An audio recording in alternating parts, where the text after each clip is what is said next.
Okey, hai, Assalamualaikum. Hari ni hari ke-7 tanaman terung kita. Kalau korang boleh tengok, dia punya saiz dia. Yang ni saya tak ada bagi folia apa-apa ni saiz dia dah besar.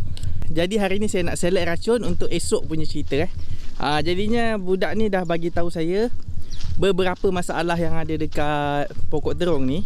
Jom kita tengok dekat baris L21. Nampak ni pokok ni, korang boleh nampak tu ada ulat tu. Sekejap saya zoom sikit. Nampak ni? Ini ulat yang korang nampak tadi tu, yang kecil warna hijau tu ialah ulat platella. Tapi kadang-kadang dia datang ramai-ramai tau. Dia memang banyak gila, macam kena peluru tabur dekat kita punya daun tu. Lepas tu satu lagi ni, kalau korang boleh nampak ada kesan macam ini dekat daun. Ini ialah leaf miner. Macam saya kata hari tu, betul tak? Waktu pokok ni kecil, yang akan kacau dia ialah lalat putih dengan ulat. Ulat pelombong daun ke, ulat ratus ke, memang dia akan kacau waktu pokok kita kecil. Jadinya kita kena fokuskan racun benda tu. Walaupun saya dah kawal dia still ada tau, tapi korang jangan gelabah. Kita tengok berapa dia punya tahap tindakan ambang kawalan. Benda ni tah, ambang tindakan kawalan. Adalah ATL tu, saya tak ingat dia punya akronim tu. Jadinya kita kena buat selection racun kita kejap lagi. Yang ini ialah masalah ladybird. Ladybird yang jenis makan daun tau, bukan yang jenis makan serangga tu. Yang ni satu lagi kena masalah ladybird ni. Yang ni pun satu lagi. Ni masalah ladybird. Yang ni bukan masalah pelombong daun. Ni binatang dia. Ni. Inilah ladybird yang nampak dia makan daun kita tu. Kebetulan ni jumpa ni. Jadi apa kita perlu buat ialah kita picit lah sampai mati. Kat belah belakang ni banyak sikit tau. Saya dah jumpa lebih kurang dalam 2-3 ekor dekat belah belakang ni. Mungkin disebabkan environment belah sini, kat luar ni, dekat tapak orang ni, dia senang nak keluar masuk. Sebab kita racun dekat kawasan sini, tapi dekat luar tu kita tak racun. Kita boleh racun kat pagar yang paling teruk pun. Jadinya dia ada tempat dia menyorok.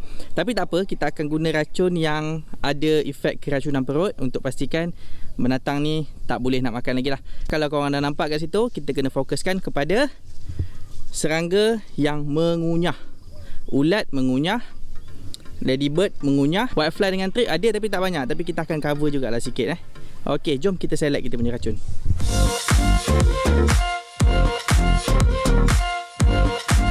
Kalau macam serangga macam tadi tu, kumbang ke, ulat ke, yang ni bukan masalah besar. Dia bukan masalah utama, sebab dia bukan membawa vektor virus. Jadinya kalau dia makan daun kita, habis stroke pun daun kita akan rosak, tapi daun tu boleh keluar balik dengan cantik. Tapi kalau serangga yang menghisap macam thrips atau whitefly ataupun aphid, dia akan bawa virus. Yang tu kita kena jaga betul-betul. Tapi kalau yang ini tak ada masalah pun.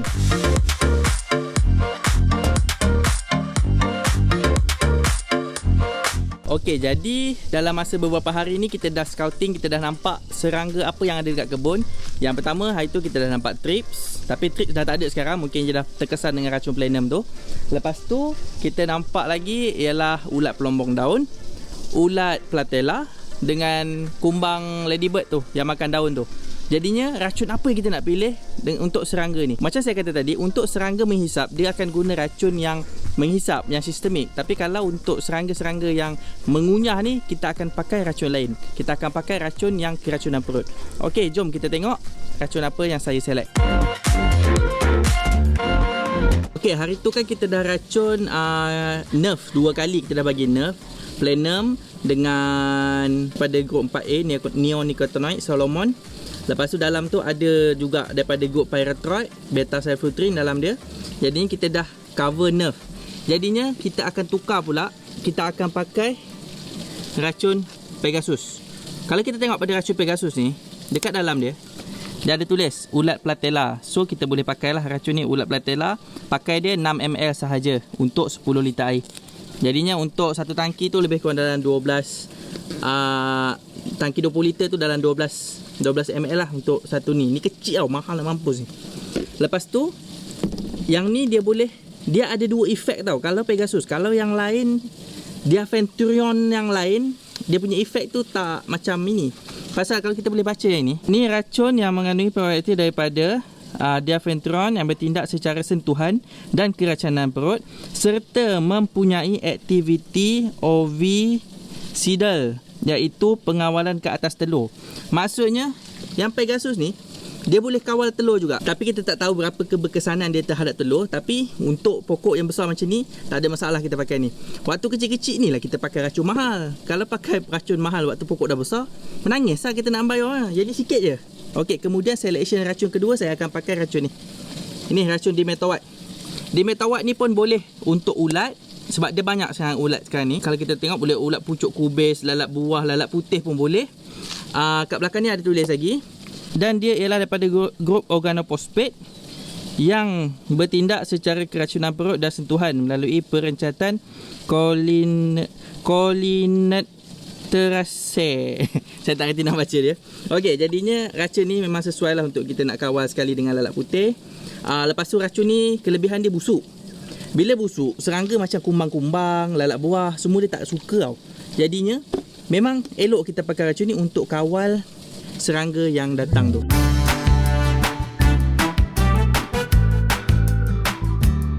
Untuk racun serangga ni, kita tak semestinya kita akan ikut nerve, lepas tu energy metabolism, lepas tu telur. Kita tak semestinya ikut urutan itu. Tapi kita perlu buat ialah kita tukar grup dia. Kalau kata kita dah tukar itu hari nerve grup 1A, lepas tu kita tukar pula daripada nerve, lepas tu kita tukar pergi ke 4B. Benda tu pun boleh, tak ada masalah. Lepas tu kita boleh tukar pula nanti nerve group 6A. Tapi biasanya kalau kita tengok daripada pasaran punya market, kita boleh nampak yang racun nerve lagi banyak daripada racun energy metabolism ataupun racun telur. Jadinya kita tak ada pilihan, kita nak tukar-tukar tu tak boleh. Jadinya apa yang saya buat ialah saya akan buat nerve lebih kurang dalam 2 kali. Lepas tu saya akan tukar kepada racun energy metabolism. Lepas tu barulah saya dah tukar. Lepas tu baru saya akan tukar ke racun telur pula. Tapi saya tukar-tukar.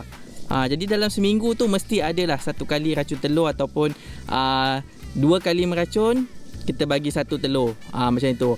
Ataupun 2 kali meracun, kita bagi 1 energy metabolism. Kita tukar-tukar. Kita ikut serangan pada pokok kita. Kita tak boleh lah bantai tukar-tukar itu, kadang-kadang tak berkesan juga.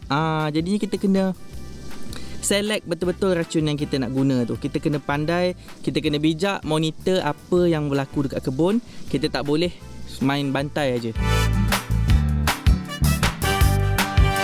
Okey, itu je lah daripada saya hari ini. InsyaAllah nanti dalam next video saya akan select racun yang lain pula yang bersesuaian dengan masalah kebun ni. Okey, itu je lah daripada saya. Assalamualaikum.